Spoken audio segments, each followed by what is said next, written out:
Toda semana yo le llevaba comida a una mujer sin hogar cerca del mercado, pero ese miércoles ella me agarró el brazo con una fuerza que nunca había sentido antes. Sus dedos se clavaron en mi piel como garras desesperadas, y sus ojos, normalmente tranquilos, ardían con una urgencia que me heló la sangre. Querida, tú me ayudaste tanto, déjame retribuir. Hoy no vuelvas a casa por el mismo camino. Toma otro camino, y da una vuelta más larga.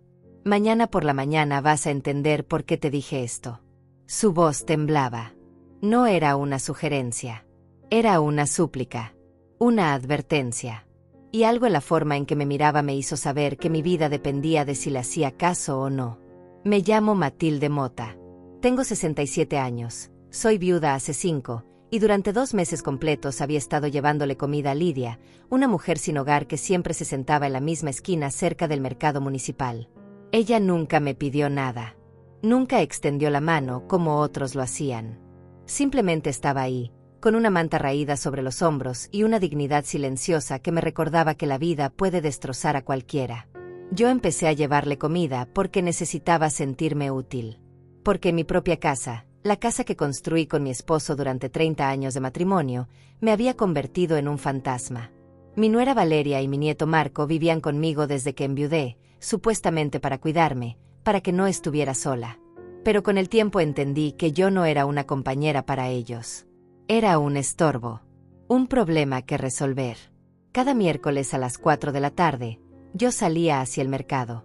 Era mi única libertad real. Mi único momento de la semana en que sentía que mi existencia tenía algún propósito. Compraba frutas, pan, algunas cosas para la casa. Y después me sentaba con Lidia durante 20 minutos, tal vez media hora.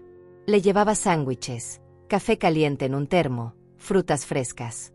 Ella siempre aceptaba con un gesto de cabeza, sin dramatismos, sin palabras innecesarias. Nunca hablábamos mucho. A veces comentaba algo sobre el clima o sobre algún perro callejero que pasaba por ahí. Pero la mayor parte del tiempo compartíamos un silencio cómodo, un silencio que decía más que 1000 conversaciones vacías.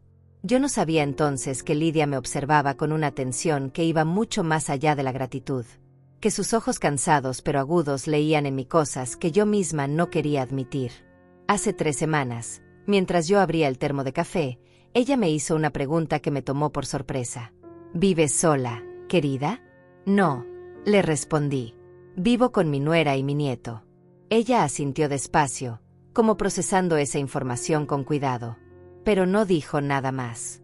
Solo tomó el café que le ofrecí y miró hacia la calle con una expresión pensativa que no supe interpretar. Ahora, mirando hacia atrás, me doy cuenta de que fue en ese momento cuando ella empezó a sospechar. Cuando las piezas comenzaron a encajar en su mente. Yo no lo sabía entonces, pero Lidia no era una mujer cualquiera. Había sido asistente social durante más de 20 años antes de que su vida se derrumbara. Había trabajado con casos de abuso, negligencia, violencia doméstica. Conocía las señales. Sabía reconocer cuando alguien estaba en peligro, incluso cuando esa persona todavía no había aceptado la verdad. Las semanas siguientes transcurrieron con una normalidad que ahora entiendo era falsa. Yo seguía mi rutina con la precisión de un reloj. Me levantaba a las 6 de la mañana, preparaba un desayuno que nadie más comía, limpiaba la casa en silencio tratando de no molestar, veía televisión en mi cuarto para no ocupar la sala. Y todos los miércoles, sin falta, salía hacia el mercado a las 4 en punto de la tarde. Siempre tomaba el mismo camino. 3 cuadras hacia el norte, 2 hacia el este, cruzaba el parque pequeño donde los niños jugaban en los columpios, pasaba frente a la farmacia de Don Ramón y llegaba al mercado. Después de comprar lo necesario y sentarme con Lidia, volvía a casa por la misma ruta, siempre. Era tan predecible que cualquiera podía saber exactamente dónde estaría yo a cada minuto de esa tarde de miércoles. Y eso, aunque yo no lo sabía, era exactamente lo que alguien necesitaba. Valeria había empezado a hacer preguntas extrañas. Preguntas que en el momento me parecieron casuales, incluso amables, pero que ahora entiendo tenían un propósito muy específico. ¿Siempre vas al mercado los miércoles, Matilde? Sí, siempre los miércoles. ¿Y siempre regresas como a las 5:30? Más o menos, sí. Depende de cuánto me demore. ¿Pasas por el parque? ¿Ese parque pequeño con los árboles grandes? Sí, Es el camino más corto. Ella asentía con una sonrisa que no llegaba a sus ojos, y luego cambiaba de tema como si nada. Pero yo empecé a notar algo diferente en ella. Algo frío. Calculador. Una mirada que me hacía sentir como un objeto en lugar de una persona. Una tarde de martes, escuché una conversación entre Valeria y Marco que me dejó helada. Yo estaba en mi cuarto leyendo, pero la puerta estaba entreabierta y sus voces subían desde la sala con claridad. No era mi intención espiar, pero las palabras llegaban nítidas, imposibles de ignorar. ¿Ya hablaste con él?, preguntó Marco con voz ansiosa. Sí, todo está listo, respondió Valeria. Solo hay que esperar hasta mañana. Ella siempre hace lo mismo, siempre a la misma hora. No puede fallar. Mi corazón empezó a latir tan fuerte que pensé que se me iba a salir del pecho. ¿De qué estaban hablando? ¿Quién era él? ¿Qué era lo que no podía fallar? Quise bajar las escaleras y enfrentarlos directamente, exigir una explicación. Pero algo me detuvo. Un instinto primitivo, una voz interna que me gritaba que era mejor no revelar que había escuchado nada. Me quedé inmóvil, casi sin respirar, mientras ellos continuaban hablando en voz baja. Solo pude captar fragmentos. Palabras sueltas que flotaban hasta mi cuarto como pedazos de un rompecabezas terrible. Documentos. Herencia. Problema resuelto. Nadie va a sospechar. Y luego, silencio. Esa noche no pude dormir. Di vueltas en la cama durante horas, tratando de convencerme de que estaba exagerando, de que mi imaginación estaba creando monstruos donde no los había. Tal vez estaban hablando de trabajo. Tal vez era algo completamente inocente. Pero había algo en el tono de sus voces, algo en las palabras que habían usado, que no podía quitarme de la cabeza. A la mañana siguiente, Valeria estaba especialmente amable. Me preparó el desayuno, algo que no hacía desde hacía meses. Me preguntó con voz dulce cómo había dormido. Me ofreció llevarme al médico si me sentía cansada. Y todo eso, en lugar de tranquilizarme, me aterrorizó aún más. Porque no era normal. No era genuino.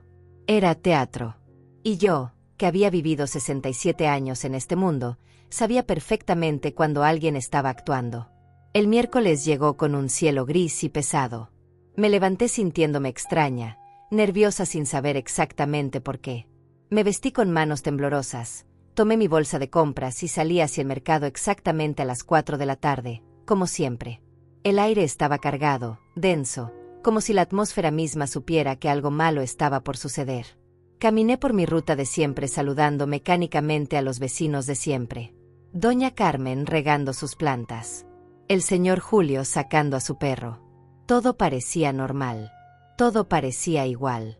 Pero yo sentía un peso en el pecho que no podía explicar. Compré lo necesario en el mercado. Tomé manzanas extra para Lidia, un pan recién horneado que todavía estaba tibio, un poco de queso fresco. Cuando llegué a su esquina, ella estaba ahí como siempre. Pero había algo profundamente diferente en ella. Estaba tensa. Alerta. Sus ojos no dejaban de moverse, escaneando la calle de un lado a otro. Los autos que pasaban. Las personas que caminaban cerca. Todo. Como si estuviera vigilando. Esperando algo. Cuando me vio acercarme, se puso de pie de inmediato. Algo que nunca había hecho antes. Y entonces, sin previo aviso, me agarró el brazo con una fuerza que me sorprendió. Sus dedos, delgados pero firmes, se clavaron en mi piel a través de la manga de mi suéter. Matilde, dijo con voz urgente, casi desesperada. Necesito que me escuches ahora mismo. Me quedé paralizada. Su rostro estaba a centímetros del mío, y en sus ojos vi algo que nunca había visto antes. Miedo. Miedo real.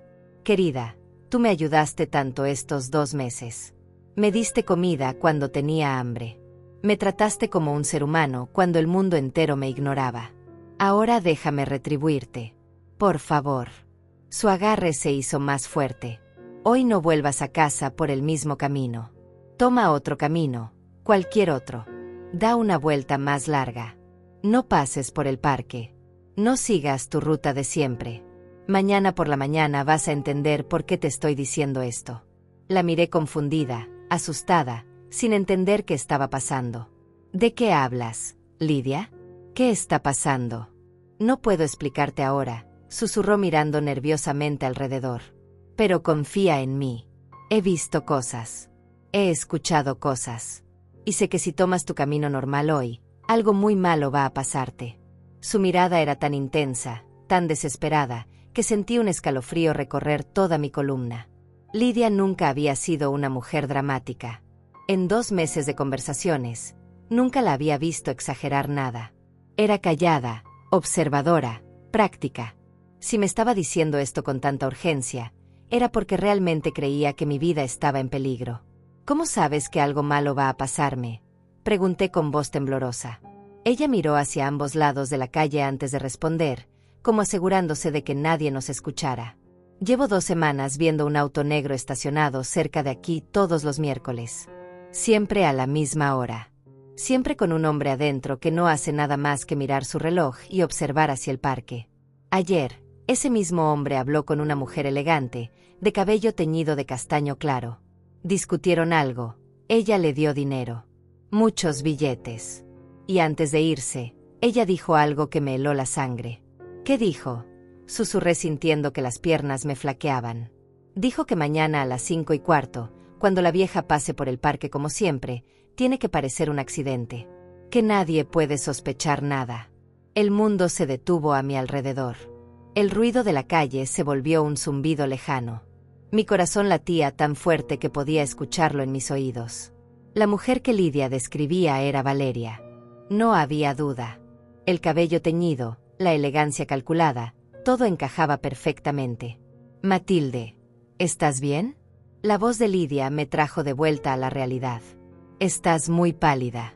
Esa mujer, logré decir con voz ronca. ¿Cómo era exactamente? Lidia me describió a Valeria con una precisión que no dejaba lugar a dudas.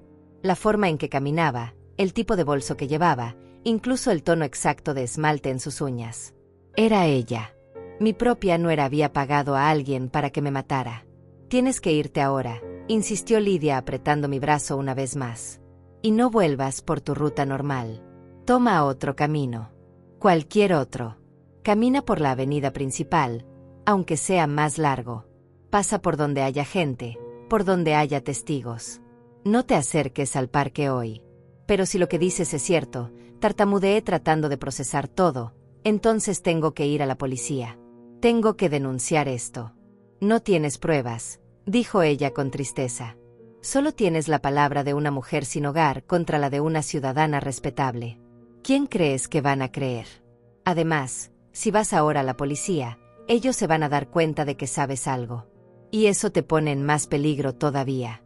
Hoy solo concéntrate en llegar a casa sana y salva por otro camino. Mañana pensamos qué hacer. Tenía razón. Por más terrible que fuera admitirlo, tenía toda la razón del mundo. Me puse de pie con piernas temblorosas, guardé la comida que había traído en su bolsa y respiré profundo tratando de calmar el pánico que amenazaba con ahogarme. Gracias, Lidia, susurré con lágrimas en los ojos. Gracias por cuidarme. Ella asintió con una sonrisa triste. Tú cuidaste de mí primero, querida. Ahora vete. Y ten mucho cuidado. Me alejé de esa esquina con el corazón en la garganta, mirando constantemente hacia atrás.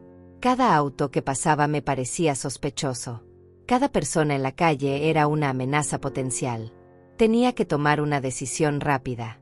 ¿Le hacía caso a Lidia y cambiaba mi ruta? ¿O seguía mi camino normal confiando en que todo era una terrible equivocación? Pero las conversaciones que había escuchado entre Valeria y Marco regresaron a mi mente con claridad brutal. Los documentos. La herencia. El problema que tenía que resolverse. Todo encajaba. Todo tenía sentido de repente. Yo no era paranoica. Estaba en verdadero peligro. Caminé hacia el este en lugar de hacia el oeste. Me alejé del parque completamente. Tomé la avenida principal que siempre evitaba porque estaba llena de gente, de ruido, de tráfico pesado. Normalmente me agobiaba caminar por ahí, pero hoy esa multitud me hacía sentir segura, protegida. Mientras hubiera testigos, mientras hubiera ojos mirando, nadie podría hacerme daño. El camino era mucho más largo. Tuve que caminar casi el doble de lo normal. Mis pies me dolían. Mis rodillas protestaban con cada paso. Pero seguí adelante, aferrándome a mi bolsa de compras como si fuera un salvavidas. Pasé frente a tiendas iluminadas, restaurantes llenos de gente, una estación de policía que me dio un momento de alivio. Finalmente, después de casi una hora de caminar, llegué a mi calle. Mi casa estaba ahí, como siempre, con su fachada blanca y su jardín descuidado. Las ventanas del segundo piso estaban iluminadas. Valeria y Marco estaban en casa. Respiré profundo, sequé el sudor de mi frente y abrí la puerta principal con manos temblorosas. Valeria salió de la cocina en cuanto escuchó la puerta. Su expresión era extraña. Una mezcla de sorpresa y algo más.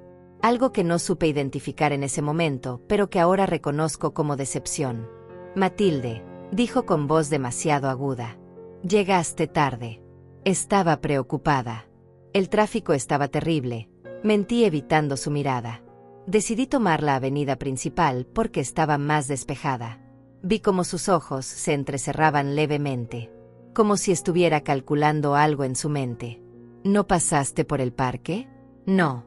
Había mucha gente haciendo ejercicio y preferí evitar el tumulto. Ella asintió despacio, pero su sonrisa no llegó a sus ojos.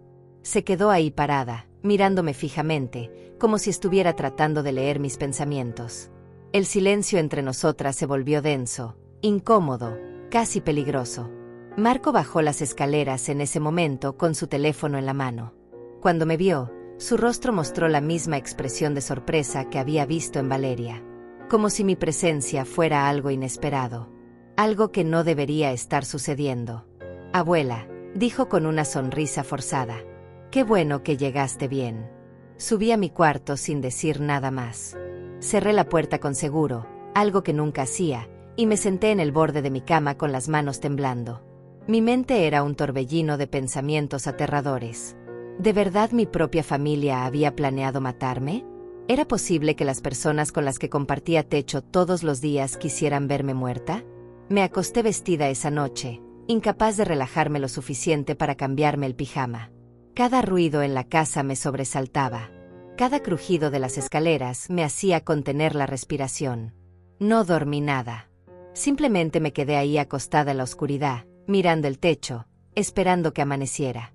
A las 6 de la mañana escuché voces afuera. Gritos. Sirenas. Me levanté con el cuerpo adolorido y me asomé por la ventana de mi cuarto que daba hacia la calle. Había patrullas de policía estacionadas a 2 cuadras de distancia. Luces rojas y azules iluminaban el amanecer gris. Gente agrupada en la acera, señalando hacia el parque. Me vestí rápidamente y bajé las escaleras. Valeria ya estaba en la sala, pegada a la ventana con el teléfono en la mano. Su rostro estaba pálido. Marco estaba junto a ella, también mirando hacia afuera con expresión tensa. «¿Qué pasó?», pregunté con voz neutra. Valeria se giró hacia mí sobresaltada, como si hubiera olvidado que yo estaba en la casa. «Hubo un accidente en el parque», dijo con voz temblorosa. «Parece que una mujer mayor fue atropellada ayer al atardecer. La encontraron esta madrugada. Está muerta». Sentí que el piso se movía bajo mis pies. Lidia tenía razón. Había tenido razón en todo. Si yo hubiera pasado por el parque ayer a mi hora habitual, esa mujer muerta sería yo. Alguien me había estado esperando ahí con un auto. Alguien que Valeria había contratado y pagado. ¿Saben quién era?, logré preguntar con voz ronca. «Todavía no han identificado el cuerpo», respondió Marco sin apartar la vista de la ventana. «Dicen que el impacto fue muy fuerte, que el auto no se detuvo. Fue un hit and run». «Qué terrible», murmuré. «Podría haber sido cualquiera». Valeria me miró entonces con una expresión que no pude descifrar completamente. Había confusión en sus ojos, frustración y algo más. Algo que me hizo entender que ella sabía que ese cuerpo en el parque debería haber sido el mío. «Sí», dijo lentamente. «Podría haber sido cualquiera. Qué suerte que tú tomaste otro camino ayer, ¿verdad, Matilde?». Sus palabras quedaron flotando en el aire como una amenaza velada. Yo la sostuve la mirada sin pestañear, sintiendo por primera vez en años una chispa de coraje encenderse dentro de mí. «Sí», respondí con voz firme. «Qué suerte la mía». Los días siguientes fueron los más tensos de toda mi vida. Cada minuto en esa casa se sentía como caminar sobre vidrios rotos. Valeria me observaba constantemente con una mirada que ya no se molestaba en disimular la frialdad. Marco evitaba estar en la misma habitación que yo. Y yo fingía normalidad mientras mi mente trabajaba sin descanso, tratando de entender la magnitud de lo que estaba enfrentando. La noticia del accidente en el parque salió en todos los periódicos locales. Una mujer de aproximadamente 60 años, identificada finalmente como Mercedes Ruiz, había sido atropellada el miércoles a las 5:15 de la tarde.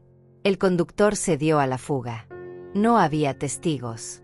Las cámaras de seguridad más cercanas estaban rotas desde hacía meses. Era, según la policía, un trágico accidente sin resolver. Pero yo sabía la verdad. Ese accidente había sido planeado meticulosamente. Y la víctima debería haber sido yo. Mercedes Ruiz, una pobre mujer inocente, había muerto en mi lugar simplemente porque tuvo la mala suerte de pasar por el parque a la hora equivocada. El peso de esa culpa me aplastaba el pecho cada vez que pensaba en ello. El viernes por la mañana, mientras Valeria estaba en su trabajo y Marco había salido con sus amigos, me escapé de la casa. Necesitaba ver a Lidia. Necesitaba hablar con la única persona en el mundo que sabía lo que estaba pasando realmente. Caminé rápido hacia el mercado, mirando constantemente sobre mi hombro, con el corazón latiéndome tan fuerte que sentía que todos podían escucharlo.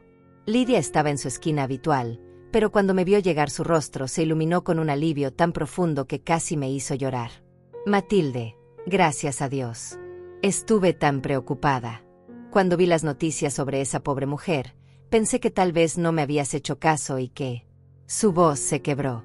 Me senté a su lado sin importarme que mis pantalones se ensuciaran con el pavimento sucio. Te hice caso, susurré tomando su mano. Me salvaste la vida, Lidia. Esa mujer que murió debería haber sido yo. Ella apretó mi mano con fuerza. Sus ojos, normalmente tan serenos, estaban llenos de lágrimas contenidas. ¿Qué vas a hacer ahora?, preguntó. No puedes seguir viviendo en esa casa. Es demasiado peligroso. No tengo a dónde ir, admití sintiendo la desesperación trepar por mi garganta. Esa es mi casa. La construí con mi esposo. Tiene todos mis recuerdos, todo lo que poseo. Y además, si me voy ahora, Valeria va a saber que descubrí sus intenciones. Eso me pone en más peligro todavía. Lidia se quedó pensativa durante un largo momento. Luego me miró con una determinación que no había visto antes en ella. Necesitas ayuda profesional, Matilde. Necesitas un abogado. Alguien que pueda investigar esto de manera discreta y que te ayude a proteger tus bienes y tu vida. ¿Conoces a alguien así? Pensé en los vecinos de mi calle. En las personas con las que había compartido 30 años de vida en ese barrio. Y entonces recordé a Elías. Don Elías Morales, el hombre que vivía 3 casas más abajo. Un abogado jubilado de 72 años que había enviudado más o menos al mismo tiempo que yo. Siempre me había saludado con genuina cordialidad. Había asistido al funeral de mi esposo. Era un hombre serio, respetable, de esos que todavía creían en la justicia y en hacer lo correcto. Conozco a alguien, dije sintiendo una chispa de esperanza. Un vecino. Abogado retirado. Buena persona. Entonces ve a verlo hoy mismo, insistió Lidia. Cuéntale todo. No esperes. Cada día que pasa en esa casa es un día más de riesgo. Tenía razón. Lo sabía. Pero enfrentar esta realidad, admitir en voz alta que mi propia familia quería verme muerta, era algo que me destrozaba por dentro. Me quedé ahí sentada con Lidia durante casi una hora, reuniendo el coraje necesario para dar el siguiente paso. Cuando finalmente me levanté para irme, ella me detuvo una vez más. Matilde, hay algo más que necesitas saber. Ese hombre del auto negro, el que contrató tu nuera. Lo he visto otras veces en el barrio. Creo que todavía está vigilando. Así que ten mucho cuidado. Varía tus rutas. No seas predecible. Y por favor, mantén tu teléfono cargado y cerca de ti en todo momento. Sus palabras me helaron la sangre, pero asentí. Me despedí de ella con un abrazo largo, sintiendo que esta mujer sin hogar, esta desconocida a la que solo había llevado comida durante 2 meses, se había convertido en mi ángel guardián. Esa tarde, Después de asegurarme de que Valeria y Marco no estaban cerca, caminé hasta la casa de don Elías. Mi corazón latía desbocado mientras tocaba el timbre. Escuché pasos lentos acercándose y luego la puerta se abrió revelando a un hombre alto, de cabello completamente blanco y ojos grises amables detrás de unos lentes de lectura. «Doña Matilde», dijo con sorpresa. «Qué agradable visita. ¿En qué puedo ayudarla?» «Don Elías», respondí con voz temblorosa. «Necesito hablar con usted. Es urgente. Y es algo que no puedo discutir afuera». Él leyó la desesperación en mi rostro y de inmediato abrió la puerta completamente. «Por favor, pase. ¿Quiere un café? ¿Un vaso de agua?» Negué con la cabeza mientras entraba a su sala ordenada y silenciosa. Libros de derecho llenaban las estanterías. Un escritorio antiguo ocupaba un rincón. Todo olía a madera vieja y a papel. Me senté en el sofá que él me indicó y respiré profundo. Era ahora o nunca. «Don Elías», comencé con voz quebrada. «Creo que mi nuera está tratando de matarme». Durante los siguientes 40 minutos, le conté todo. Las conversaciones que había escuchado. Las preguntas extrañas de Valeria sobre mis horarios. La advertencia de Lidia. El accidente en el parque que debería haberme matado a mí. Cada detalle, cada sospecha, cada miedo. Él me escuchó en completo silencio, tomando notas ocasionales en una libreta pequeña, sin interrumpir ni una sola vez. Cuando terminé, me di cuenta de que estaba llorando. Las lágrimas rodaban por mis mejillas sin control. Don Elías me pasó una caja de pañuelos y esperó pacientemente a que me calmara. «Matilde», dijo finalmente con voz grave y seria.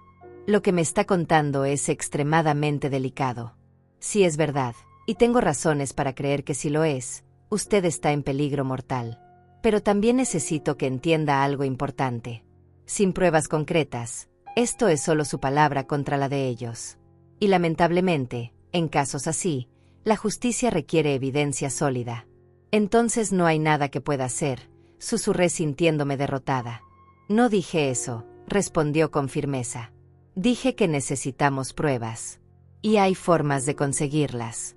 Pero va a requerir que usted sea muy valiente y muy cuidadosa. ¿Está dispuesta a hacer lo que sea necesario para protegerse?» Asentí sin dudarlo. «Lo que sea». Él se puso de pie y caminó hacia su escritorio. Sacó una tarjeta de presentación amarillenta y me la entregó. «Tengo un amigo que trabaja en investigaciones privadas. Es discreto, profesional y confiable. Voy a llamarlo hoy mismo. Mientras tanto, necesito que haga algo por mí. Cuando llegue a su casa, revise todos sus documentos importantes. Escrituras, testamentos, cuentas bancarias, seguros de vida. Todo. Y fíjese si hay algo que no reconozca. Firmas que no recuerde haber puesto. Cambios que no autorizó. ¿Cree que ya hayan falsificado documentos?», pregunté horrorizada. «Es lo primero que hacen en estos casos», respondió con tristeza. «Necesitan asegurarse de que cuando usted ya no esté, todo pase automáticamente a ellos sin complicaciones legales». La magnitud de la traición me golpeó como un puño en el estómago. No solo querían matarme. Habían estado preparando el terreno durante quién sabe cuánto tiempo. Planeando. Calculando. Falsificando documentos a mis espaldas mientras yo vivía en mi propia casa sintiéndome culpable por molestarlos con mi presencia. «También necesito que empiece a anotar todo», continuó don Elías. «Cada conversación extraña. Cada vez que la presionen para firmar algo. Cada comportamiento sospechoso. Fechas. Horas. Detalles. Todo puede ser útil». «Lo haré», prometí poniéndome de pie. «Gracias, don Elías. No sabe cuánto significa para mí que me crea». Él puso una mano firme sobre mi hombro. «La creo porque la conozco, Matilde. Sé qué tipo de persona es usted. Y también sé qué tipo de persona es Valeria. La he visto en reuniones del barrio. Hay algo en ella que siempre me pareció falso. Calculador. Mi esposa, que Dios la tenga en su gloria, solía decir que esa mujer tenía ojos de serpiente. Sus palabras me dieron más consuelo del que había sentido en días. No estaba loca. No estaba imaginando cosas. Alguien más había visto lo que yo había visto. Regresé a mi casa justo antes de que Valeria llegara del trabajo. Subí a mi cuarto con el corazón en la garganta y comencé a buscar mis documentos. Los guardaba en una caja fuerte pequeña dentro de mi armario. La combinación era la fecha de mi aniversario de bodas. Cuando la abrí, todo parecía estar en orden a primera vista. Pero entonces saqué mi testamento.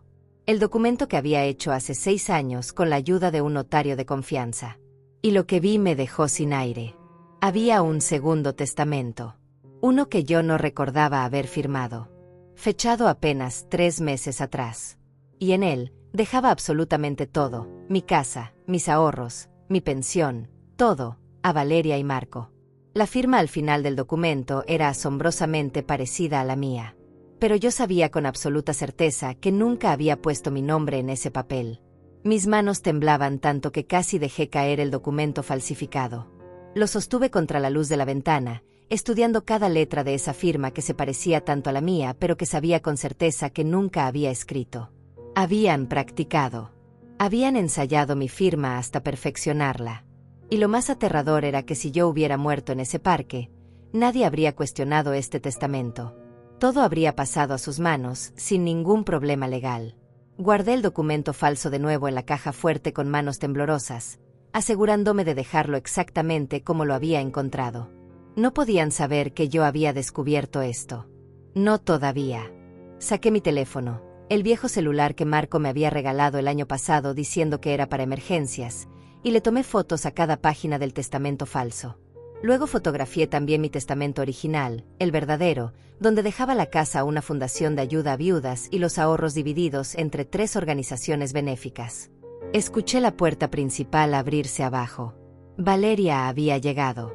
Rápidamente volví a guardar todo en la caja fuerte, cerré el armario y me senté en mi cama tratando de calmar mi respiración acelerada. Escuché sus tacones subiendo las escaleras. Se detuvo frente a mi puerta. Pude sentir su presencia al otro lado de la madera. Durante varios segundos no hubo ningún sonido. Solo ese silencio denso, amenazante. Luego escuché sus pasos alejándose hacia su habitación. Esa noche durante la cena, que fue un affair silencioso y tenso como todas las cenas últimamente, Valeria soltó algo que me confirmó que el tiempo se estaba agotando. «Matilde», dijo con voz casual mientras cortaba su pollo. «He estado pensando que tal vez deberías hacerte un chequeo médico completo. Ya tienes 67 años. Es importante cuidar la salud a tu edad». Me quedé inmóvil con el tenedor a medio camino hacia mi boca. «Me siento perfectamente bien», respondí tratando de mantener la voz neutra. «Sí, pero la prevención es importante», insistió con esa sonrisa que ya no me engañaba. «Conozco un médico excelente. Muy profesional. Podría conseguirte una cita para la próxima semana». Marco intervino sin levantar la vista de su plato. «Mamá tiene razón, abuela. Es por tu propio bien». El mensaje era claro. Querían llevarme a un médico controlado por ellos. Probablemente alguien que firmaría cualquier documento que necesitaran. Un certificado médico declarándome incompetente mental. O tal vez algo peor. Una receta para medicamentos que podrían usar para envenenarme lentamente. «Lo voy a pensar», dije dejando mi tenedor sobre el plato. Ya no tenía hambre. De hecho, ahora que lo pienso, llevo un par de días sin comer la cena que me sirven aquí. Valeria entrecerró los ojos levemente. «¿Estás insinuando algo, Matilde?» «Para nada», respondí sosteniendo su mirada. «Solo digo que aprecio tu preocupación. Pero si necesito un médico, yo misma puedo conseguir uno». El resto de la cena transcurrió en un silencio gélido. Cuando terminé, subí a mi cuarto y esta vez puse una silla contra la puerta. No era mucha protección, pero al menos me haría sentir más segura. Me acosté vestida nuevamente, con mi teléfono debajo de la almohada y las luces apagadas, escuchando cada sonido en la casa. A la mañana siguiente, sábado, esperé a que Valeria saliera a hacer sus compras semanales. Marco se había quedado dormido, como siempre lo hacía los fines de semana. Me escapé de la casa y caminé rápidamente hacia lo de don Elías. Había quedado en vernos temprano para mostrarle las fotos del testamento falsificado. Cuando abrió la puerta, no estaba solo. Había otro hombre con él, de unos 50 años, con aspecto serio y profesional. Llevaba una chaqueta de cuero gastada y tenía ojos que parecían no perderse ningún detalle. «Matilde», Este es Roberto Fernández, me presentó don Elías. El investigador privado del que te hablé. Le conté tu situación y está dispuesto a ayudarnos. Roberto me extendió la mano con un apretón firme. Señora Mota, es un placer. Don Elías me ha puesto al tanto de todo. ¿Trajo lo que le pedimos? Saqué mi teléfono y le mostré las fotos del testamento falso. Ambos hombres las estudiaron con expresiones cada vez más graves. Esto es falsificación de documentos, dijo Roberto finalmente. Un delito grave. Pero necesitamos más. Necesitamos conectar directamente a su nuera con este documento y con el intento de asesinato. Tengo algo más, dije recordando lo que Lidia me había contado. Hay un hombre en un auto negro. La persona que contrató Valeria para el supuesto accidente. Una mujer que vive en la calle lo vio recibir dinero de mi nuera. Roberto se enderezó inmediatamente. ¿Esa mujer estaría dispuesta a testificar? Creo que sí, respondí. Ella fue quien me salvó la vida. Necesito hablar con ella lo antes posible, dijo Roberto sacando una libreta. ¿Dónde puedo encontrarla? Les di la ubicación exacta de la esquina de Lidia. Roberto tomó nota de todo con precisión profesional. Voy a ir a hablar con ella esta misma tarde, dijo. Mientras tanto, necesito que usted haga algo importante, señora Mota. Necesito que actúe completamente normal. No puede dar ninguna señal de que sospecha algo. Si su nuera se da cuenta de que usted está investigando, va a acelerar sus planes o peor aún, va a destruir cualquier evidencia que pueda incriminarla. ¿Cómo voy a actuar normal sabiendo que las personas con las que vivo quieren matarme?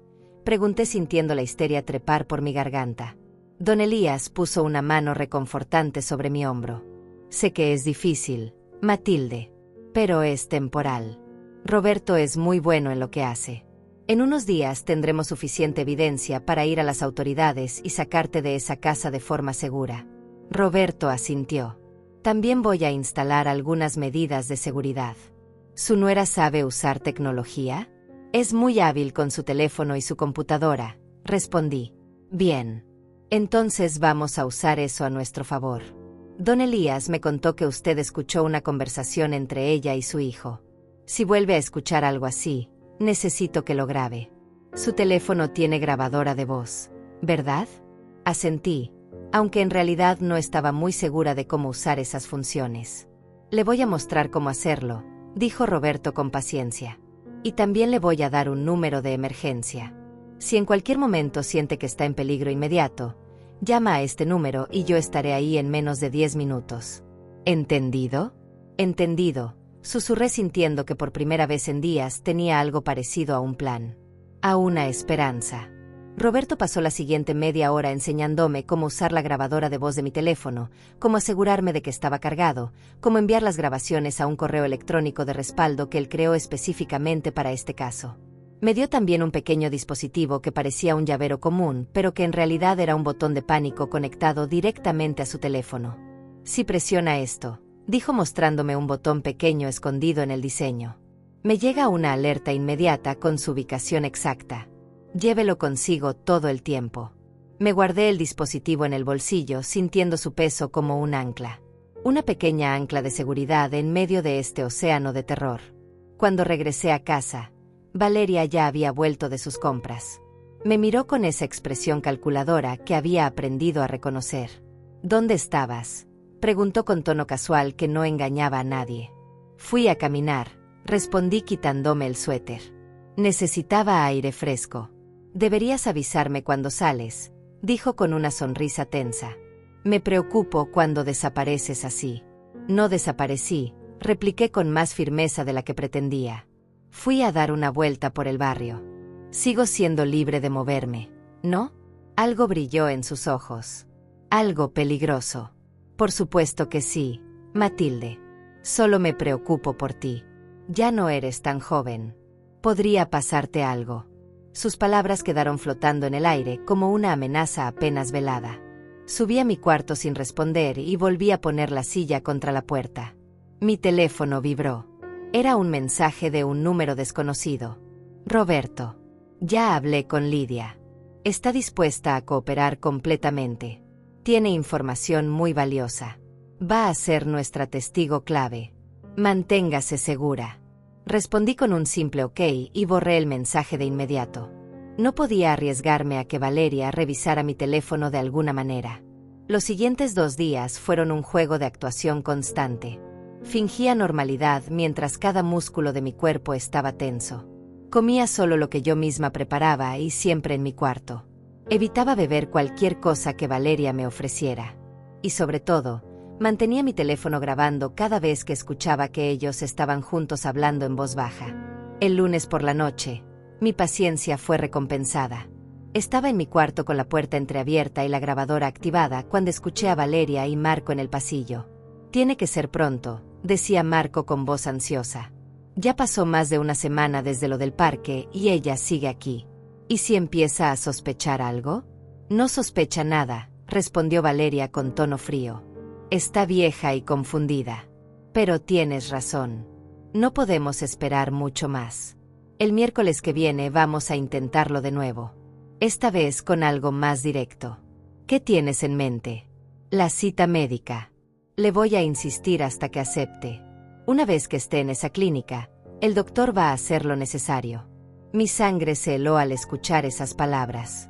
La grabadora seguía funcionando en mi teléfono mientras yo permanecía completamente inmóvil, apenas respirando, tratando de capturar cada palabra de esa conversación que confirmaba mis peores sospechas. «¿Y si se niega a ir?», preguntó Marco con voz dubitativa. «Entonces usaremos el plan B», respondió Valeria con una frialdad que me partió el alma. «Un accidente doméstico. Una caída por las escaleras. A su edad, nadie cuestionaría nada. Pero prefiero la opción de la clínica. Es más limpia. Más profesional. El doctor tiene experiencia en estos casos. ¿Cuánto le vas a pagar?» $5,000. La mitad ahora, la mitad cuando todo esté hecho. Escuché a Marco silbar bajito. «Es mucho dinero. Es una inversión», corrigió Valeria. «Esta casa vale más de $300,000. Y ella tiene otros 150,000 en ahorros. Además de la pensión mensual que va a seguir llegando si hacemos esto bien. $5,000 no es nada comparado con lo que vamos a heredar». Sus voces se fueron alejando hacia la habitación de Valeria. Esperé varios minutos más con el corazón latiéndome tan fuerte que pensé que iba a explotar. Luego detuve la grabación con manos temblorosas y la envié inmediatamente al correo electrónico que Roberto había creado. Después guardé también una copia en la nube, siguiendo exactamente las instrucciones que él me había dado. No podía quedarme en esa casa ni un minuto más. Agarré mi bolso, metí dentro algunas cosas básicas y bajé las escaleras tratando de no hacer ruido. Pero Valeria salió de su habitación justo cuando yo estaba abriendo la puerta principal. «¿A dónde vas a esta hora?», preguntó con voz aguda. «Son casi las 10 de la noche». Me quedé paralizada con la mano en la manija de la puerta. «Voy a casa de mi amiga Silvia», mentí rápidamente. Me llamó diciendo que no se sentía bien y necesitaba compañía. Valeria bajó las escaleras lentamente, con esa sonrisa que ya no ocultaba nada. «Qué raro», dijo. «No sabía que tuvieras amigas tan cercanas. Nunca mencionaste a ninguna Silvia». «Es alguien que conocí en el grupo de tejido», inventé desesperadamente. «Hace meses. Ella se acercó más. Demasiado cerca. Pude oler su perfume caro, ver la determinación fría en sus ojos. Creo que deberías quedarte en casa, Matilde. No es seguro que andes por ahí tan tarde. Podrías tener un accidente». Sus palabras eran una amenaza directa. Ya ni siquiera se molestaba en disimular. Apreté el bolso contra mi pecho y tomé una decisión en una fracción de segundo. Abrí la puerta de golpe y salí corriendo hacia la calle con toda la velocidad que mis piernas de 67 años me permitían. «Matilde», gritó Valeria detrás de mí. «Vuelve aquí ahora mismo». Pero yo no me detuve. Corrí por la acera oscura, con el bolso golpeando contra mi cadera, el corazón a punto de estallar, las piernas temblando. Escuché pasos detrás de mí. Marco había salido también. Me estaban persiguiendo. En mi propia calle, las personas con las que había vivido durante años me perseguían como si fuera un animal. Llegué a la casa de don Elías y golpeé la puerta con los puños desesperadamente. «Don Elías, por favor, ayúdeme». La puerta se abrió casi de inmediato. Don Elías me miró con alarma y me jaló adentro justo cuando Valeria y Marco llegaban corriendo. ¿Qué demonios está pasando?, preguntó don Elías con voz autoritaria, parándose en el umbral de su puerta. Valeria se detuvo jadeando, tratando de recomponer su expresión. Don Elías, disculpe la molestia. Mi suegra está teniendo un episodio. Ha estado muy confundida últimamente. No sabemos qué le pasa. Yo no estoy confundida, grité desde detrás de don Elías. Están tratando de matarme. Valeria soltó una risa que sonó falsa incluso a mis propios oídos. ¿Ve lo que le digo? Está delirando. Por favor, necesitamos que regrese a casa. Mañana la llevaremos al médico. Don Elías se cruzó de brazos, bloqueando completamente la entrada con su figura alta. La señora Matilde se va a quedar aquí esta noche. Si tienen algún problema con eso, pueden llamar a la policía. Valeria y Marco intercambiaron una mirada rápida.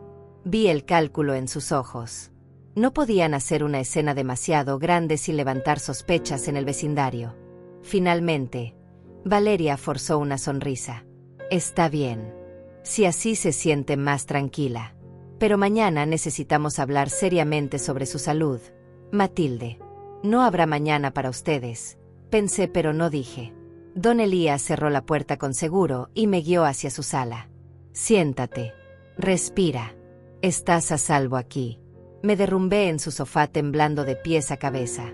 Las lágrimas que había estado conteniendo durante días finalmente salieron sin control. Don Elías me trajo un vaso de agua y esperó pacientemente a que me calmara. Cuando finalmente pude hablar, le conté lo que había escuchado y grabado. Inmediatamente llamó a Roberto. El investigador llegó en menos de 15 minutos con una expresión sombría pero determinada. Señora Matilde, dijo sentándose frente a mí. Escuché la grabación que me envió. Es exactamente lo que necesitábamos. Es evidencia directa de conspiración para cometer asesinato. Pero ahora tenemos otro problema.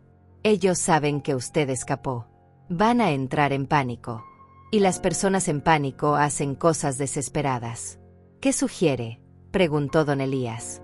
Necesitamos actuar rápido. Mañana a primera hora vamos a la fiscalía con toda la evidencia.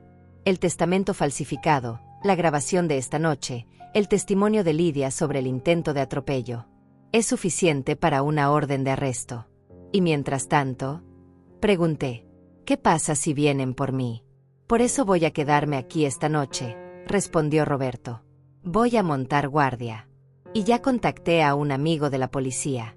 Va a haber patrullas extra en esta calle durante toda la noche. No se van a atrever a intentar nada. Don Elías asintió con aprobación. Matilde puede quedarse en mi cuarto de huéspedes. Tiene seguro en la puerta. Estará segura. Esa noche prácticamente no dormí. Cada ruido me sobresaltaba. Cada auto que pasaba por la calle me hacía saltar de la cama para mirar por la ventana. Roberto cumplió su palabra. Se quedó despierto toda la noche en la sala de don Elías, vigilante como un halcón. Y efectivamente, vi patrullas pasar varias veces durante las horas oscuras. A las 6 de la mañana, cuando el sol apenas comenzaba a salir, Roberto tocó suavemente la puerta del cuarto de huéspedes. Señora Matilde, es hora. Tenemos que irnos. Me vestí rápidamente con la misma ropa del día anterior. Don Elías preparó café rápido que ninguno de nosotros realmente probó. Estábamos todos demasiado tensos. A las 7 en punto salimos de la casa hacia el auto de Roberto. Miré hacia mi casa, esa casa que había sido mi hogar durante 30 años, y sentí una tristeza profunda mezclada con rabia. Valeria y Marco habían convertido mi refugio en una prisión. Mi familia en mis verdugos. En la fiscalía, una mujer de unos 40 años llamada Silvia nos recibió. Era la fiscal asignada a casos de violencia familiar y fraude. Tenía una mirada inteligente y directa que me dio cierta confianza. Durante las siguientes 2 horas, repasamos toda la evidencia. Roberto presentó todo de manera organizada y profesional. El testamento falsificado. Las fotografías de comparación de firmas. La grabación de la conversación entre Valeria y Marco. Y finalmente, trajo a Lidia. Mi amiga sin hogar entró a esa oficina gubernamental con la cabeza en alto y una dignidad que habría hecho llorar a cualquiera. Llevaba ropa limpia que Roberto le había conseguido. Tenía el cabello lavado y recogido. Y cuando habló, lo hizo con una claridad y precisión que dejó a todos impresionados. Yo fui trabajadora social durante 22 años, explicó Lidia mirando directamente a la fiscal. Sé reconocer los patrones de abuso. Sé leer las señales. Y cuando vi a ese hombre en el auto negro vigilando los movimientos de la señora Matilde, cuando lo vi recibir dinero de una mujer que luego identifiqué como su nuera, supe exactamente lo que estaba pasando. He visto demasiados casos similares. Ancianos asesinados por sus propias familias por dinero. No iba a quedarme callada y dejar que le pasara lo mismo a alguien que me había mostrado tanta bondad. La fiscal Silvia tomó notas exhaustivas. Hizo preguntas puntuales, verificó detalles, examinó cada documento con atención meticulosa.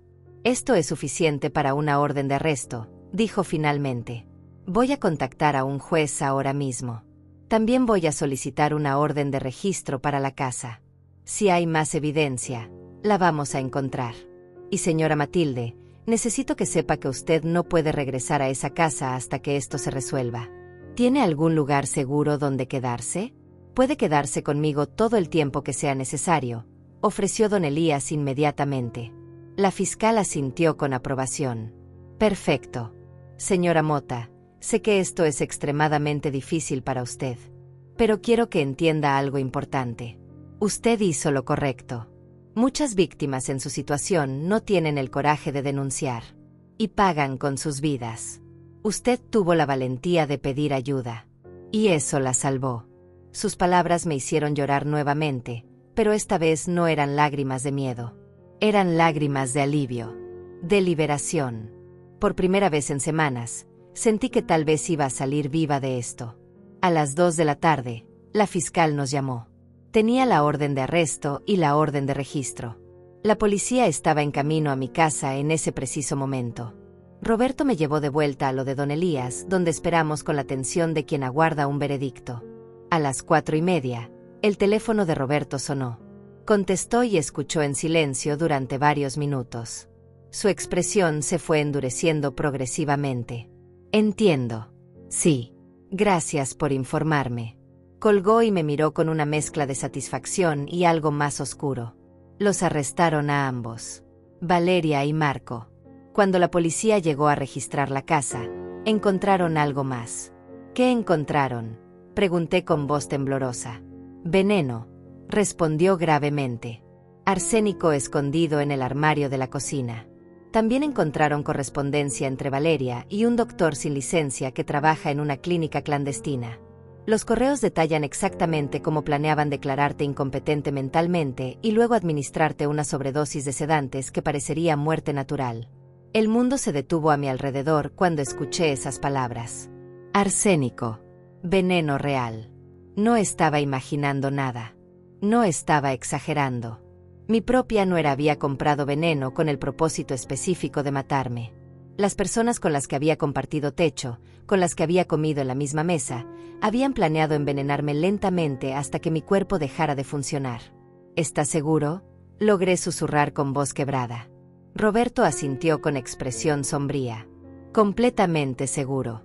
La policía encontró el frasco escondido detrás de las latas de conserva en la despensa. También había jeringas y medicamentos controlados. Sedantes fuertes que solo se consiguen con receta médica especial.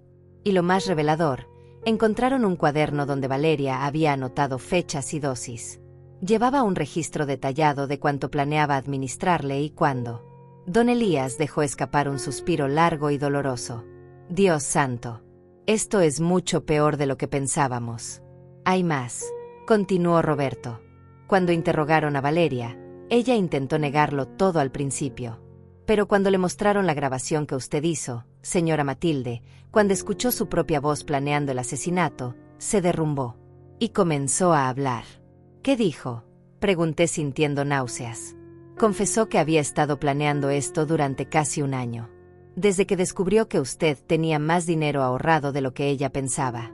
Dijo que se sentía con derecho a esa herencia porque había cuidado de usted. Que usted era vieja y no necesitaba tanto dinero. Que era un desperdicio que esos ahorros estuvieran guardados cuando ella y Marco tenían tantas deudas que pagar.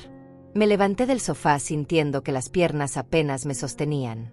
Caminé hacia la ventana y miré hacia afuera sin ver realmente nada, solo procesando la magnitud de la traición. Una cosa era sospecharlo. Otra muy diferente era escuchar la confirmación de que las personas en las que había confiado, a las que había abierto mi casa después de quedar viuda, me veían solo como un obstáculo entre ellos y el dinero. ¿Y Marco?, pregunté sin girarme. ¿También confesó? Marco está tratando de echarle toda la culpa a su madre, respondió Roberto. Dice que él solo obedecía órdenes, que tenía miedo de contradecirla. Pero los correos electrónicos que la policía encontró en su computadora cuentan otra historia. Él fue quien contactó al hombre del auto negro. Él fue quien investigó métodos para que un asesinato pareciera accidente. Estaba tan involucrado como ella. La fiscal Silvia va a solicitar cargos por intento de asesinato premeditado, falsificación de documentos y fraude, agregó don Elías. Con toda la evidencia que tenemos, no hay forma de que salgan libres. ¿Cuánto tiempo van a estar en prisión?, pregunté girándome finalmente hacia ellos. Roberto intercambió una mirada con don Elías antes de responder. Con los cargos actuales y la evidencia tan sólida que tenemos, podrían enfrentar entre 20 y 30 años cada uno. Tal vez más si logran vincularlos también con la muerte de la señora Mercedes Ruiz, la mujer que murió en el parque. Esas palabras me golpearon como un puño. Mercedes Ruiz. Una mujer inocente que había muerto en mi lugar.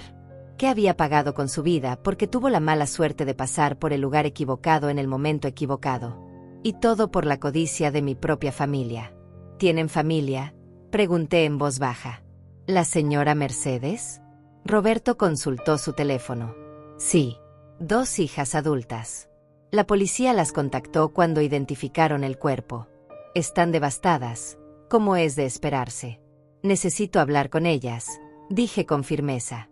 Necesito explicarles lo que pasó. Necesito que sepan que su madre no murió por nada. Señora Matilde, intervino don Elías con suavidad. No está obligada a hacer eso. Y podría ser muy doloroso para todos. Lo sé, respondí. Pero es lo correcto. Esa mujer murió porque alguien quería matarme a mí. Sus hijas merecen saber la verdad. Roberto asintió con respeto. Puedo arreglar una reunión si está segura. Pero démosle unos días. Primero necesita recuperarse usted. Ha pasado por un trauma enorme. Los días siguientes fueron una mezcla extraña de alivio y dolor. Valeria y Marco permanecían detenidos sin derecho a fianza. La evidencia en su contra era tan abrumadora que sus propios abogados les aconsejaron aceptar un acuerdo con la fiscalía. Pero ninguno de los dos quería hacerlo. Valeria insistía en que todo era un malentendido. Marco lloraba y decía que su madre lo había manipulado. Yo me quedé en la casa de don Elías durante esa primera semana. Él fue un anfitrión perfecto, dándome espacio cuando lo necesitaba y compañía cuando la soledad amenazaba con abrumarme. Pero yo sabía que no podía quedarme ahí para siempre. Esa no era mi casa. Y aunque la mía estaba manchada por la traición, seguía siendo el hogar que había construido con mi esposo. Roberto organizó una limpieza profesional de la casa. Removieron todos los venenos, todos los medicamentos sospechosos, todo rastro de lo que había estado planeándose en esas paredes. También cambió todas las cerraduras. Me entregó las nuevas llaves con una sonrisa reconfortante. Su casa está segura ahora, señora Matilde. Y si alguna vez se siente incómoda o tiene miedo, usted me llama y yo vengo inmediatamente. Regresé a mi casa un martes por la mañana. Don Elías insistió en acompañarme. Cuando abrí la puerta y entré, todo se veía exactamente igual. Los mismos muebles. Las mismas fotografías en las paredes. El mismo olor familiar. Pero todo se sentía diferente. Manchado. Como si las intenciones oscuras de Valeria y Marco hubieran dejado una sombra invisible sobre cada rincón. Subí a mi cuarto y me senté en mi cama. Miré las paredes que conocía tan bien. La ventana por donde entraba el sol de la mañana. El armario donde había descubierto el testamento falsificado. Y lloré. Lloré por todo lo perdido. Por la familia que nunca tuve realmente. Por la ingenuidad de haber creído que Valeria y Marco me querían cuando solo querían mi dinero. Pero también lloré de alivio. Porque estaba viva. Porque había tenido el coraje de pedir ayuda. Porque Lidia había estado ahí en el momento exacto cuando más la necesitaba. Lidia. Mi ángel guardián sin hogar.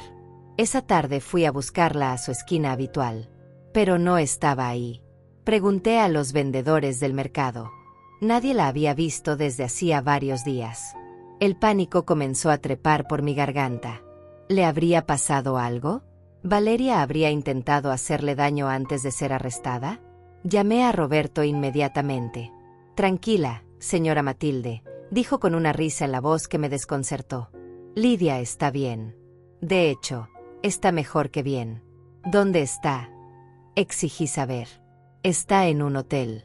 Yo la puse ahí. Después de todo lo que hizo por usted, después de su testimonio valiente, no iba a dejarla volver a la calle. He estado trabajando con algunos contactos para conseguirle ayuda real. Un apartamento temporal. Acceso a servicios sociales. Estamos tratando de ayudarla a reconstruir su vida. Sus palabras me llenaron de una calidez que no había sentido en semanas. Quiero verla, dije. Por favor. Necesito agradecerle personalmente. Roberto me dio la dirección del hotel. Era un lugar modesto, pero limpio en el centro de la ciudad. Cuando llegué y toqué la puerta de su habitación, Lidia abrió con una sonrisa que transformó completamente su rostro. Matilde, dijo abrazándome con fuerza. Nos abrazamos durante largo rato, dos mujeres que el destino había unido de la forma más inesperada. Cuando finalmente nos separamos, pude ver que Lidia se veía diferente. No solo por la ropa limpia o el cabello lavado. Había algo en sus ojos. Una chispa de esperanza que no había visto antes. Pasa, por favor, dijo haciéndome entrar a la pequeña habitación del hotel. No es gran cosa, pero es mío. Al menos por ahora. Me senté en la única silla mientras ella se acomodaba en el borde de la cama.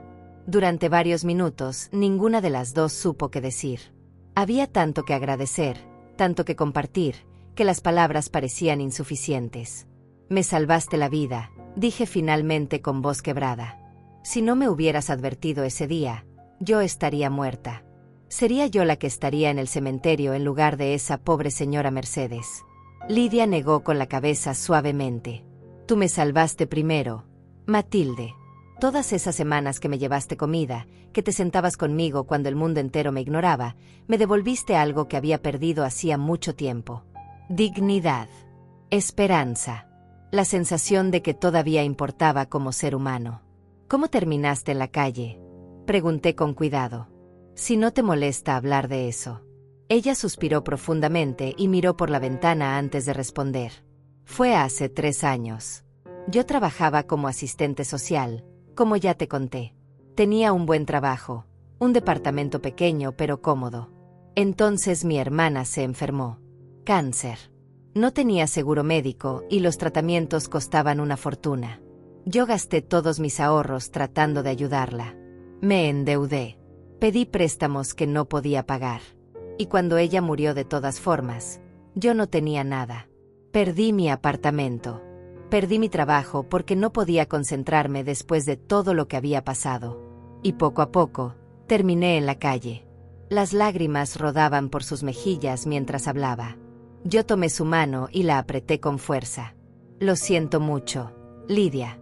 No lo sientas, respondió limpiándose las lágrimas. Mi hermana era lo más importante en mi vida. Haría lo mismo 1000 veces más. Pero lo que aprendí en esos 3 años en la calle es que la mayoría de las personas se vuelven invisibles. Desarrollas una habilidad especial para observar porque nadie te mira a ti. Ves cosas que otros no ven. Escuchas conversaciones que otros no escuchan. Y reconoces patrones de peligro porque has visto tantas cosas malas. Por eso te diste cuenta de lo que estaba pasando conmigo, dije comprendiendo. Exactamente. Vi cómo ese hombre en el auto negro estudiaba tus movimientos. Vi la forma en que tu nuera le pagaba. Vi la expresión en sus rostros cuando hablaban. Y supe, con la misma certeza con la que sé mi propio nombre, que estaban planeando matarte. He trabajado con suficientes casos de abuso familiar para reconocer las señales. Gracias a ti, ahora ellos están donde deben estar, dije con firmeza. En la cárcel. Y yo estoy viva. ¿Cómo te sientes al respecto?, preguntó Lidia con genuina preocupación. No debe ser fácil procesar que tu propia familia intentó asesinarte. Me tomé un momento antes de responder. Era una pregunta que yo misma me había estado haciendo constantemente. Me siento traicionada, admití. Dolida. Furiosa. Pero también me siento liberada. Durante meses, tal vez años, me sentí como un estorbo en mi propia casa. Como si mi existencia fuera un problema que ellos tenían que soportar. Ahora sé que esa incomodidad que sentía era real. No estaba imaginando cosas. Ellos realmente me veían como un obstáculo. Eso no es culpa tuya, dijo Lidia con firmeza. Tú les diste un hogar. Les abriste tu casa cuando más lo necesitaban. Y ellos respondieron con codicia y traición. Eso habla de quiénes son ellos, no de quién eres tú. Sus palabras me reconfortaron más de lo que ella podría imaginar. Nos quedamos hablando durante horas. Le conté sobre mi esposo, sobre los 30 años de matrimonio feliz, sobre cómo había sido mi vida antes de que Valeria y Marco entraran en ella. Ella me contó sobre su hermana, sobre los buenos tiempos antes de la enfermedad, sobre los pequeños momentos de bondad que había encontrado incluso en la calle. Cuando finalmente me levanté para irme, ella me detuvo. Matilde, hay algo que necesito decirte. Roberto ha sido increíblemente generoso conmigo. Me consiguió este hotel, me está ayudando con los trámites para acceder a programas de vivienda. Pero no quiero abusar de su bondad. No quiero que pienses que estoy aprovechándome de la situación. Lidia, interrumpí. Tú no te estás aprovechando de nada. Te mereces toda la ayuda que estás recibiendo y más. Y de hecho, quiero hacer algo por ti también. Ella me miró con sorpresa. Ya hiciste suficiente. Me trataste como una persona cuando nadie más lo hacía. Negué con la cabeza. Voy a hablar con Roberto y con don Elías. Entre los tres vamos a asegurarnos de que consigas no solo un lugar temporal, sino algo permanente. Un apartamento de verdad. Y voy a ayudarte a cubrir los gastos hasta que puedas volver a trabajar si eso es lo que quieres. Matilde, no puedo aceptar. Si puedes, insistí. Y lo vas a hacer. Porque yo tengo más dinero del que necesito para el resto de mi vida. Y prefiero 1000 veces usarlo para ayudar a alguien que realmente lo merece que dejarlo guardado para que personas codiciosas intenten matarme por él. Lidia comenzó a llorar nuevamente, pero esta vez eran lágrimas de gratitud. Nos abrazamos una vez más antes de que yo saliera del hotel. Mientras caminaba de regreso a mi auto, sentí algo que no había sentido en mucho tiempo. Propósito. Dirección. La sensación de que mi vida todavía tenía significado. Los días siguientes pasaron en un remolino de actividad legal. La fiscal Silvia me mantenía informada de cada desarrollo. Valeria y Marco seguían en detención. Sus abogados intentaron varias veces conseguir una reducción de fianza, pero el juez negó todas las solicitudes. La evidencia era demasiado sólida. El peligro que representaban era demasiado real. Una semana después del arresto, Roberto finalmente logró contactar con las hijas de Mercedes Ruiz. Se llamaban Patricia y Mónica. Aceptaron reunirse conmigo en un café neutral, un lugar público donde todos nos sintiéramos seguros. Llegué 15 minutos antes de la hora acordada con el estómago hecho un nudo. ¿Qué les iba a decir? ¿Cómo podía explicarles que su madre había muerto en mi lugar?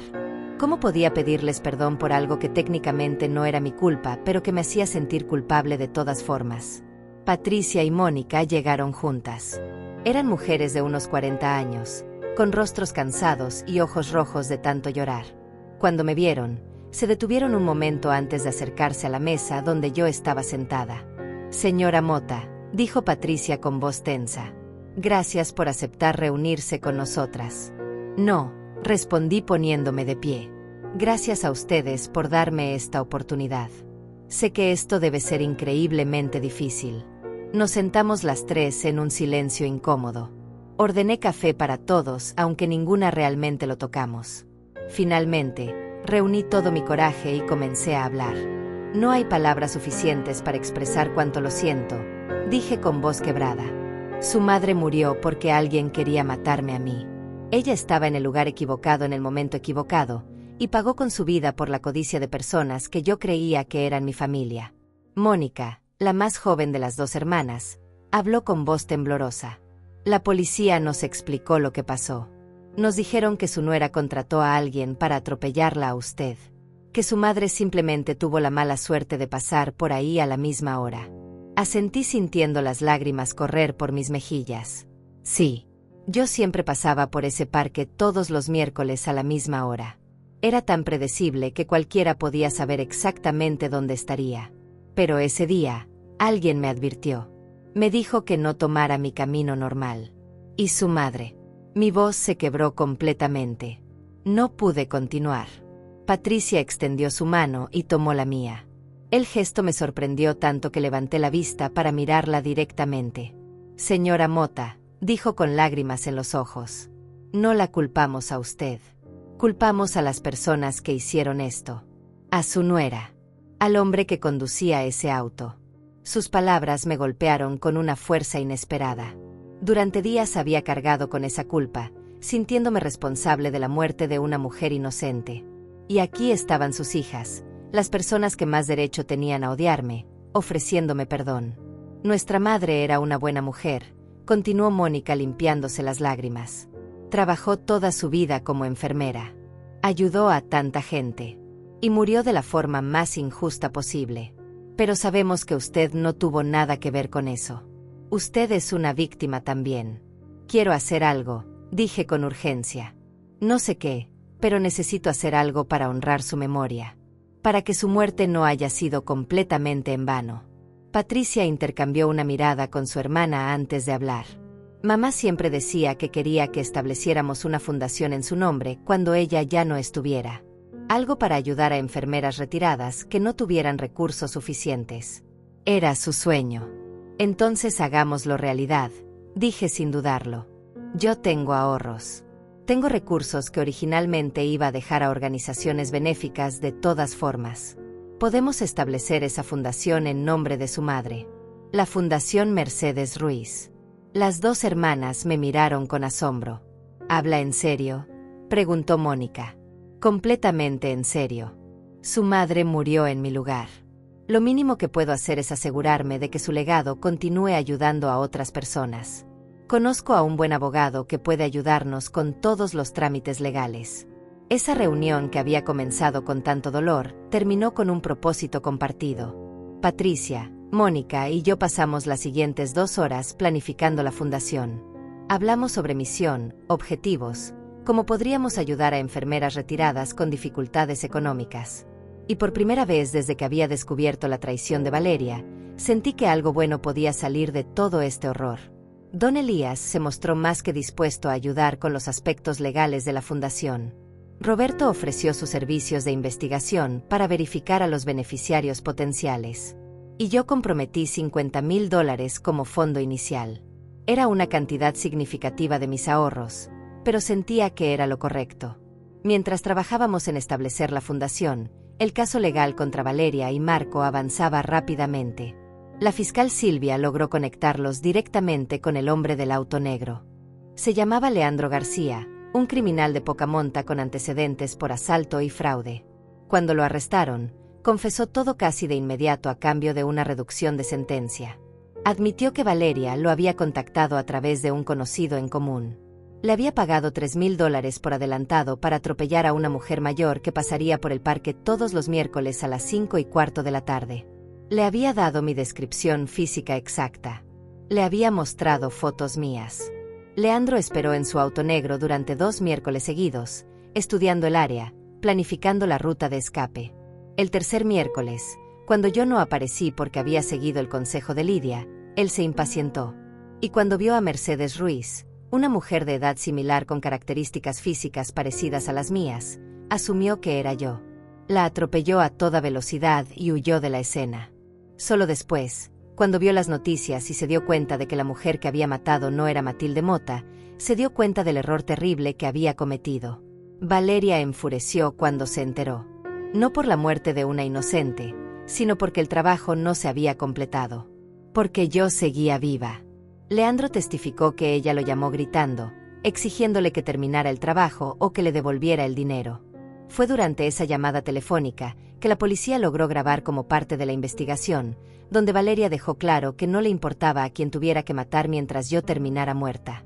Con ese testimonio y esa grabación, la fiscal Silvia tenía un caso hermético.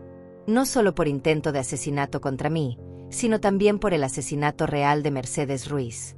Valeria y Marco fueron formalmente acusados de conspiración para cometer asesinato, asesinato en primer grado por la muerte de Mercedes, falsificación de documentos, fraude y una lista completa de otros cargos.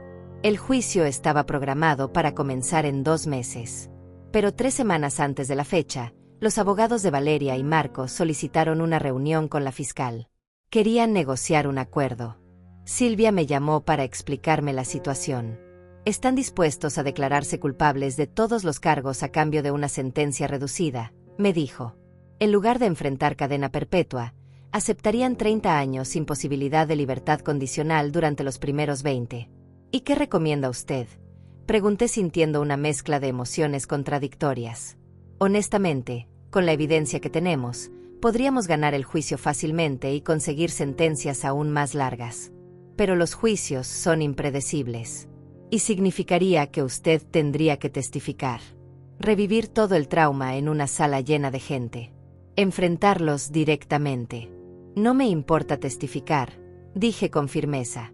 Pero tampoco quiero prolongar esto innecesariamente. Si están dispuestos a admitir lo que hicieron, si Patricia y Mónica están de acuerdo con el arreglo, entonces yo también lo estoy. Déjeme hablar con ellas. Si todos estamos de acuerdo, procederemos con el acuerdo. 2 días después, Valeria y Marco se presentaron ante el juez y se declararon formalmente culpables de todos los cargos. Yo estaba ahí, sentada en la sala del tribunal junto a don Elías, Roberto, Lidia, Patricia y Mónica. Era la primera vez que veía a Valeria y Marco desde la noche que había escapado de mi casa. Se veían diferentes, más pequeños, derrotados. Valeria llevaba el cabello sin teñir, mostrando las raíces grises que siempre había escondido. Marco tenía ojeras profundas y había perdido peso. Cuando el juez les preguntó cómo se declaraban, sus voces sonaron apenas como susurros. Culpable. El juez aceptó el acuerdo y dictó sentencia inmediatamente. 30 años de prisión para cada uno. 20 años antes de poder solicitar libertad condicional. También ordenó que me restituyeran todo el dinero que habían gastado de mis cuentas sin autorización, aunque ambos sabíamos que ese dinero probablemente nunca lo vería. Antes de que los oficiales se los llevaran, Valeria se giró y me miró directamente. Esperé algún signo de remordimiento, de arrepentimiento. Pero todo lo que vi en sus ojos fue resentimiento, ira, como si de alguna manera yo fuera la culpable de su situación. Marco, por otro lado, comenzó a llorar. Intentó acercarse a mí, pero los guardias lo detuvieron. Abuela, lo siento tanto.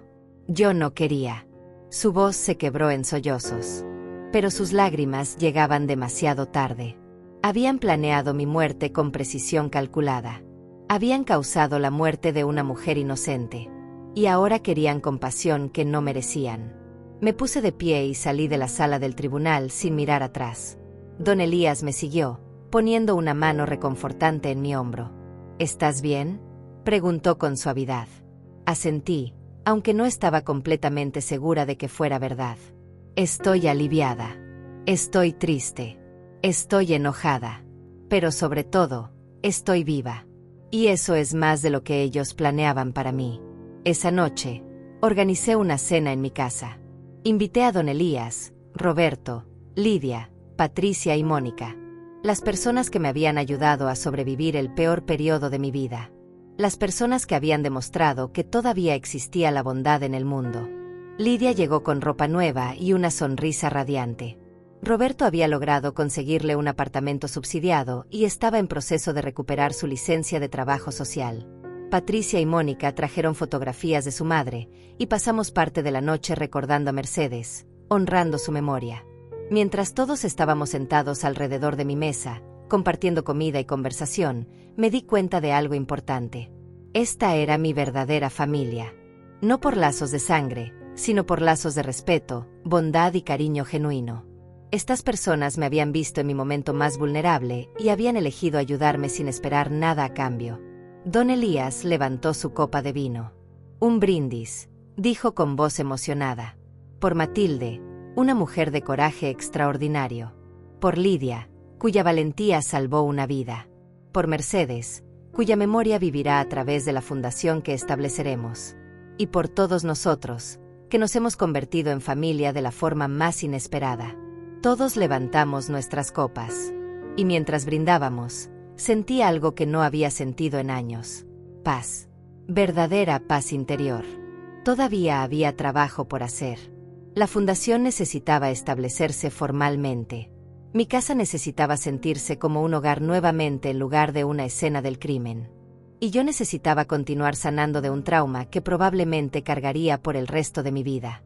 Pero por primera vez en mucho tiempo, miraba hacia el futuro con esperanza en lugar de miedo. Los meses siguientes fueron de reconstrucción lenta pero constante.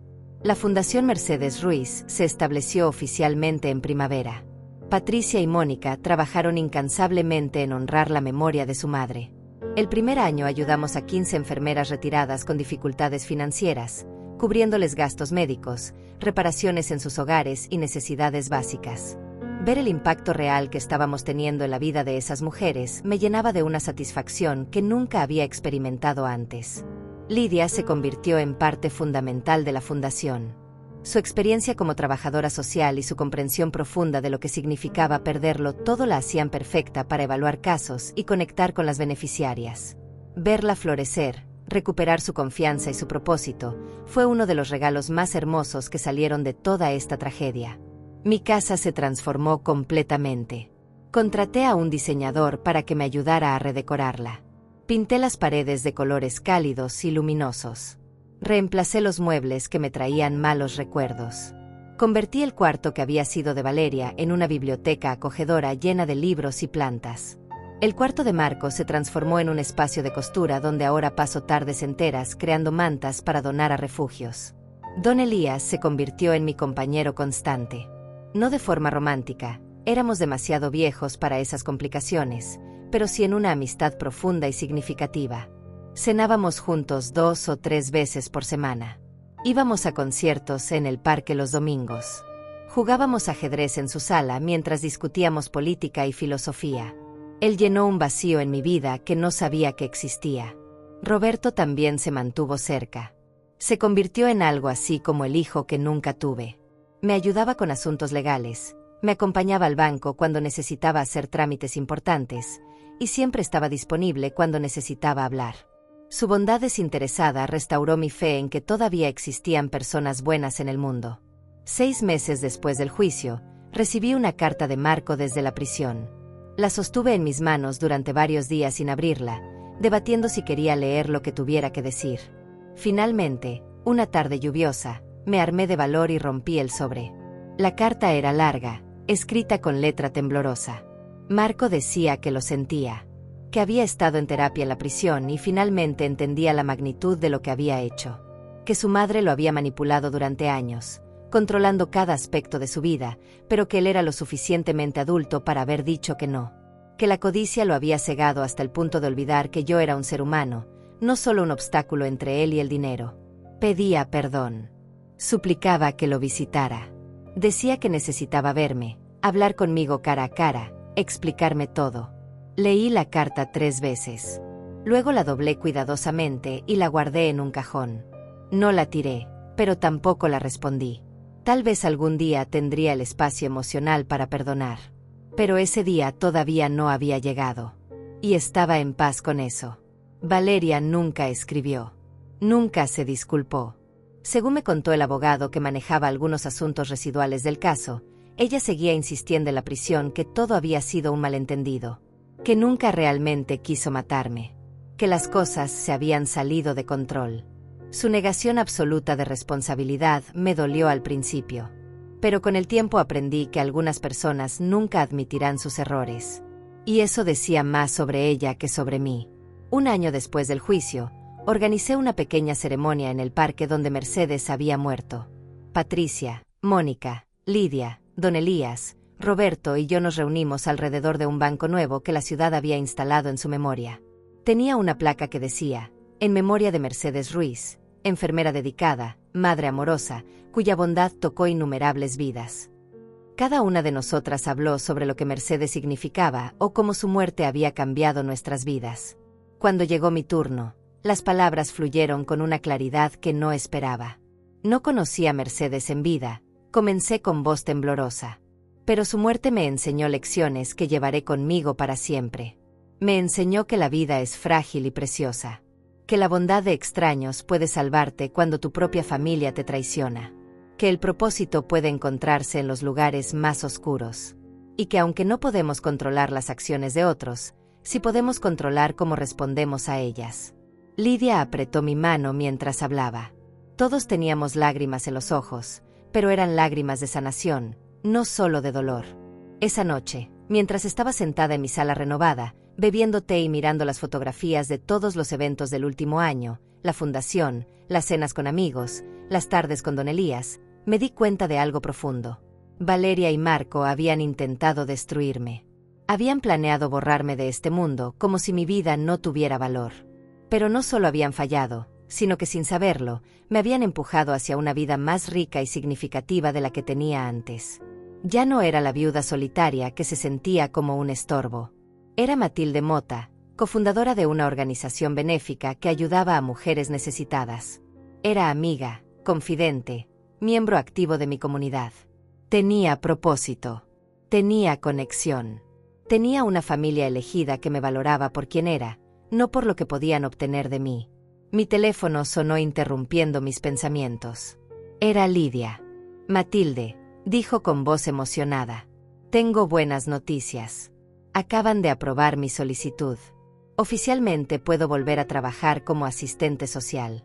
Y hay una organización que quiere contratarme para trabajar específicamente con personas sin hogar. Su alegría era contagiosa. Hablamos durante casi una hora sobre sus planes, sus esperanzas, sus sueños para el futuro. Cuando colgamos, me quedé sentada en el silencio de mi casa, sintiendo una gratitud tan profunda que casi me abrumaba. Esta casa que Valeria había codiciado tanto, estos ahorros por los que había estado dispuesta a matar, valían mucho menos que las relaciones genuinas que ahora tenía. El dinero podía gastarse. Las casas podían venderse. Pero las conexiones humanas verdaderas, esas eran invaluables. 2 años después del intento de asesinato, me senté una mañana en mi jardín renovado con una taza de café. El sol brillaba cálido sobre mi rostro. Los pájaros cantaban en los árboles que había plantado. Flores de colores vibrantes llenaban los canteros que ahora cuidaba con ayuda de un jardinero joven del vecindario. Don Elías llegó como cada sábado para nuestro desayuno semanal. Traía pan fresco de la panadería y su sonrisa amable. Buenos días, Matilde, dijo sentándose en la silla junto a mí. Qué hermoso está el jardín. Gracias, respondí sirviendo café para ambos. He estado pensando en algo. ¿En qué? En lo irónico que es todo. Valeria quería mi dinero, mi casa, todo lo que yo tenía. Y ahora está en una celda sin nada. Mientras que yo, a quien intentó matar, estoy más feliz de lo que he estado en años. Don Elías asintió sabiamente. La codicia ciega a las personas. Les hace creer que la felicidad se puede comprar o heredar. Pero tú entendiste algo que ellos nunca entenderán. Que la verdadera riqueza está en las conexiones que construyes, en el bien que haces, en la paz que encuentras contigo misma. Tenía razón.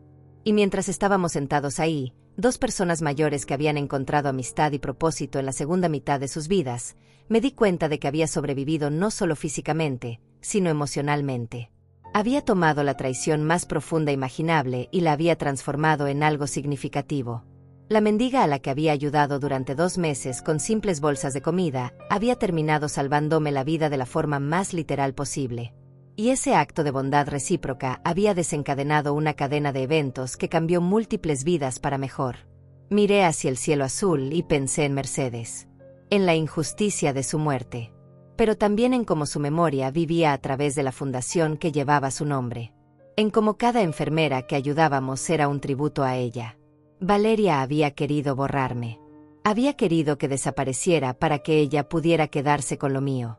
Pero yo seguía aquí. Más fuerte. Más conectada. Más viva que nunca. Y eso, más que cualquier sentencia de prisión, era mi verdadera victoria. Toda semana yo le llevaba comida a una mujer sin hogar cerca del mercado. Y ese simple acto de bondad terminó salvándome la vida. Me enseñó que nunca sabemos de dónde vendrá nuestra salvación. Que los ángeles a veces vienen disfrazados de mendigos. Y que la familia verdadera no se define por la sangre, sino por quien está ahí cuando más lo necesitas. Esta es mi historia. La historia de cómo sobreviví a la traición más profunda y encontré una vida que vale la pena vivir.